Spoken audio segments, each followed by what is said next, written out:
Sounds like a lot of... Hoopla! It sounds like a lot of... Hoopla! Sounds like a... Hoopla! Hey, what's the hoop, everyone? It's the award-winning commentator, Hope all is well.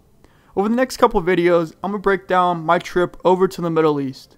Before we start getting to the Middle East, we had to go to another destination point where we had a layover in Frankfurt, Germany. Now, in one of my previous videos, I said how tall I am, and that is 6'4", but I get my height through my legs, so sitting for a long time is not ideal. You know how airplanes are, they're very tight, they're made for short people, they really never fly on the planes. Now, the best thing about flying for tall people is getting an aisle seat. You know, sometimes you're able to stick out your legs when the flight attendants aren't walking by. But it's always a thing when they move the cart down, you just have to watch your elbows, which you kind of get jammed a couple of times. I was lucky enough to get an aisle seat.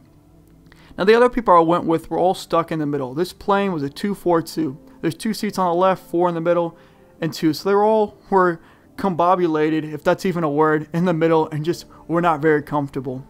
Now, to my right, I met a really nice girl from Austria. She was a foreign exchange student here in the States. We started talking, and she told me that she was 16 years old. I'm 20, by the way. Age doesn't really matter. And she was telling me that she was going back home to Austria to surprise her sister that was turning 18 on her birthday. Her sister was going to the mall, which is right next to the airport. That was what they're going to do, go shopping. She's going to kind of get into that. So it's kind of funny because we're going over to the Middle East for a whole different purpose. But again, we started having a nice conversation on the airplane. Because before the night I got on the airplane, like most people want to do long trips, you want to sleep on the airplane. So you pretty much stay up all night. One, because of excitement, somewhat nerves, and you just want to be able to sleep on the plane. And FYI, I was not able to sleep at all on this flight. But this girl was very nice. Her name was Anna. She was talking to me about other stuff. It was one of those things where if you really want to meet someone, you just have to find their interest. That's the big thing I've been struggling with, or just kind of diving into this past year. And YouTube has helped me a lot.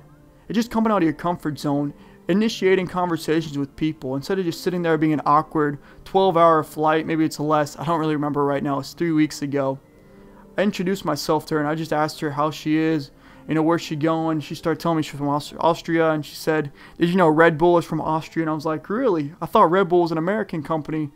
And of course, that's kind of your ignorance from being an American, but that was kind of cool. So that was the whole thing. We were trying to go over to the Middle East for a trip, and then on the plane, it was really nice. Flights overseas, or Atlantic flights, transatlantic, that's the word right there. Sorry about that. They give us TVs in front of our seats, so we're able to watch movies. So the movie I decided to watch was Mission Impossible 4. I wasn't really a big fan of it. I've seen the other ones. I thought this one was just shway, which is Arabic for so-so. And then I was watching another movie, In Time. It's just kind of cool because you could actually sit there and watch all the movies you wanted. They had a certain selection. You just watch that the whole way. Of course, you have music to listen to, but I was really talking to this girl, and it was a really good conversation. And I met a really nice friend for life. But finally, we get into Germany 12 hours later. The whole deal is we actually land on the runway, which is a really cool concept. Instead of going right to the terminal, we land on the runway, walk over to a bus that's kind of like a MARTA bus, if you guys know what MARTA is in the States. It takes us underground under the airport, and we get to a spot where we can get out. And we had a 12-hour layover in Frankfurt. This was planned so we could be able to get out and walk around the city. And you have to get our visa. And basically, this was the first time we have to get our visa and say, kind of, what are you doing? And this was an easy one. You just said, we have a layover. They're pretty nice. They let you in the country. You just pay. And then we take a train over to Frankfurt. It was kind of cool because something I noticed being in college is I don't really get a lot of sleep sometimes. I'm able to function on 4 to 5 hours of sleep. And by doing that, your senses are more aware. It's usually I have a lot of really deep conversations during that because you focus more on what the other person is saying.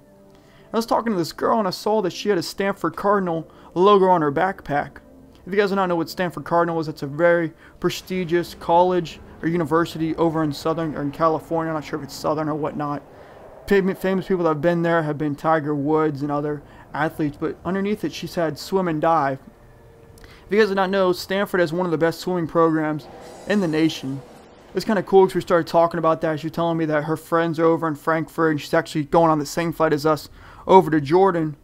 It was just funny meeting other people. And that's the whole thing about this trip, was just getting out of your comfort zone, talking to people.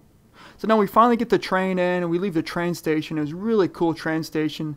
If you guys have ever seen the movie The Bourne Identity or Bourne Supremacy, you know, the Jason Bourne films, where has to snipe the person in the train station with the moving train board. You know how they have the manual stuff? They had one of those in the Frankfurt train station. It was awesome.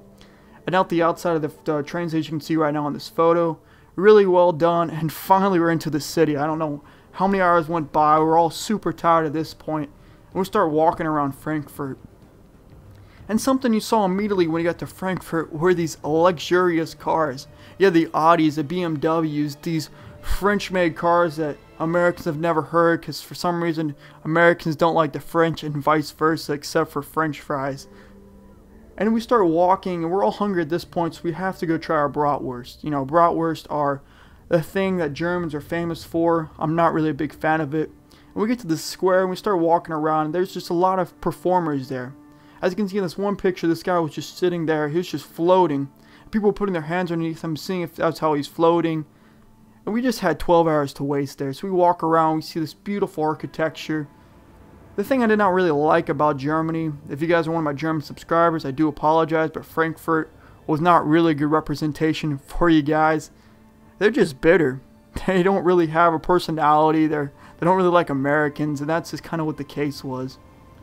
And as we start walking around, we go to this one church, the church that supposedly burnt down in the 1900s, this beautiful cathedral.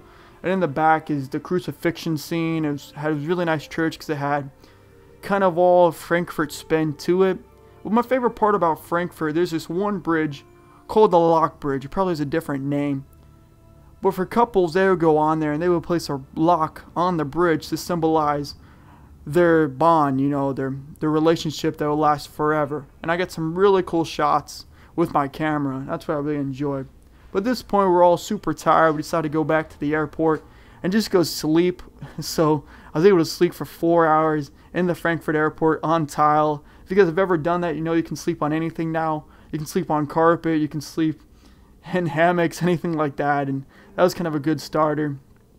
And before we got on the airplane to Amman, Jordan, we had to try a Royale with cheese. That's a McDonald's. It's basically like a single cheeseburger, just Royale. That's how they call it around the world and all. So this is kind of how my journey started. Would I go back to Frankfurt? Probably not. It was a cool city. I think it was a small portion of what Germany has to offer. But that was just kind of a small part.